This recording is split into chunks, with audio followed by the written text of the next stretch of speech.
ओम श्री परमात्मने नमः। बोलो कृष्ण चंद्र भगवान की जय हो। भगवान श्री कृष्ण 12वें अध्याय के 8वें श्लोक में अर्जुन को उपदेश दे रही हैं कि हे अर्जुन, तू मुझ में मन को स्थापित कर और मुझ में ही बुद्धि को प्रविष्ट कर, इसके बाद तू मुझ में ही निवास करेगा, इसमें संशय नहीं है। अब भगवान कह रहे हैं कि अगर तू मन और बुद्धि को मुझ यानी परमात्मा में स्थापित कर लेगा, स्थिर कर लेगा, तो फिर तू परमात्मा को ही प्राप्त होगा। अब ये काम कर। अब भगवान श्री कृष्ण अर्जुन को अति प्रिय समझ करके सरल से सरल रास्ता बता रहे हैं।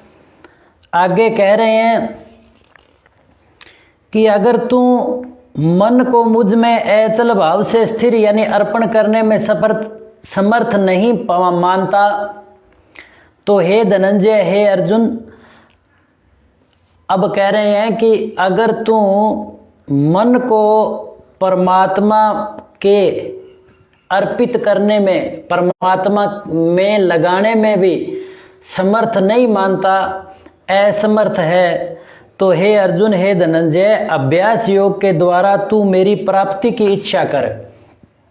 देखो भगवान श्री कृष्ण कितना सरल हमें उपाय बता रहे हैं, मुक्ति का मार्ग बता रहे हैं, सरलतम मुक्ति का मार्ग, कि मन और बुद्धि को परमात्मा में प्रविष्ट करें।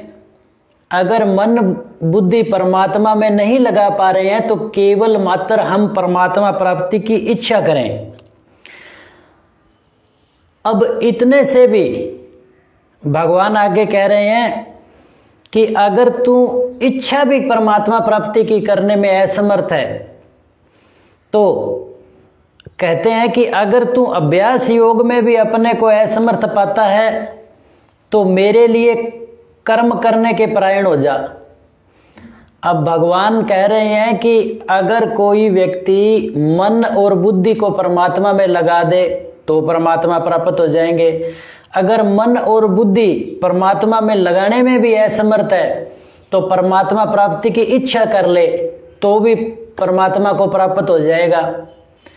अगर वो इच्छा भी नहीं कर पाता है, तो कह रहे हैं कि फिर मेरे लिए कर्म करने के परायण हो जा।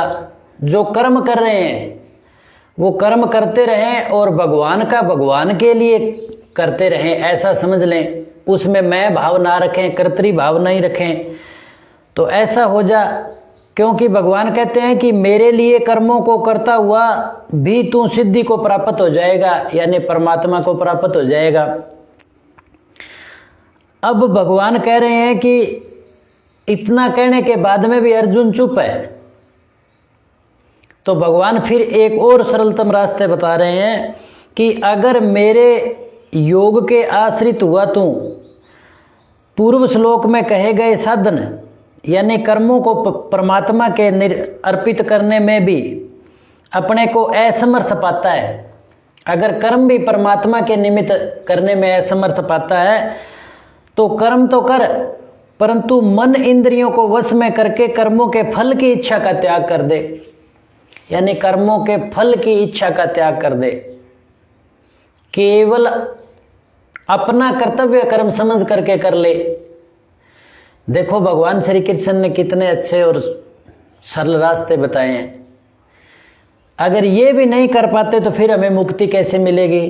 तो हमें मुक्ति के लिए भगवान ने ये रास्ता बताया है कि फिर फल की इच्छा का त्याग कर दे। अब इसमें भगवान ने सर्वप्रथम बताया कि मन और बुद्धि को मेरे अर्पित कर और मुझे प्राप्त होगा। अगर हम मन और बुद्धि को परमात्मा में नहीं लगा पाते, तो भगवान कह रहे हैं कि अगर ऐसा भी आप समर्थ नहीं हो ऐसा करने में भी, तो अभ्यास योग के द्वारा तू मेरी प्राप्ति की इच्छा कर। यानी हम लगातार ये इच्छा करें कि हम परमात्मा को प्राप्त हो जाएं, परमात्मा हमें प्राप्त हो जाए, यानी परमात्मा की प्राप्ति की इच्छा करें। अगर ये इच्छा भी दुनियावी कारणों से भगवान में नहीं लग पाती है, कर्मों में लगी हुई है, तो भगवान कह रहे हैं कि फिर अभ्यास योग से तू ये जो कर्म है ये मेरे प्रति कर दे, यानी कर्म करने के परायण हो जा मेरे लिए। यानी जो कर्म कर रहे हैं वो भगवान के लिए, भगवान का और भगवान के द्वारा कर्म हो रहा है, कर्तृ भाव ना रखें। अब भगवान कह रहे हैं कि अगर कर्तृ भाव भी नहीं जा रहा है, मन बुद्धि भी दुनिया में लगी हुई है और प्राप्ति की इच्छा भी दुनियावी है और कर्म जो कर रहे हैं उसमें कर्तृ भाव भी नहीं मिट रहा है, तो भगवान फिर कहते हैं कि फिर तू मन इंद्रियों को वश में करके संपूर्ण कर्मों के फल की इच्छा का त्याग कर दे। कि कर्म कर परंतु कर्तव्य कर्म समझ करके कर दे, इसके फल की इच्छा का त्याग कर दे तो भी मुझे प्राप्त हो जाएगा। बोलो कृष्ण चंद्र भगवान की जय हो। ये सबसे सरलतम रास्ता है और इस रास्ते पे चल के भगवान श्री कृष्ण ने जो अर्जुन को उपदेश दिया, इसके द्वारा हम भी मुक्ति प्राप्त कर सकते हैं। बोलो कृष्ण चंद्र भगवान की।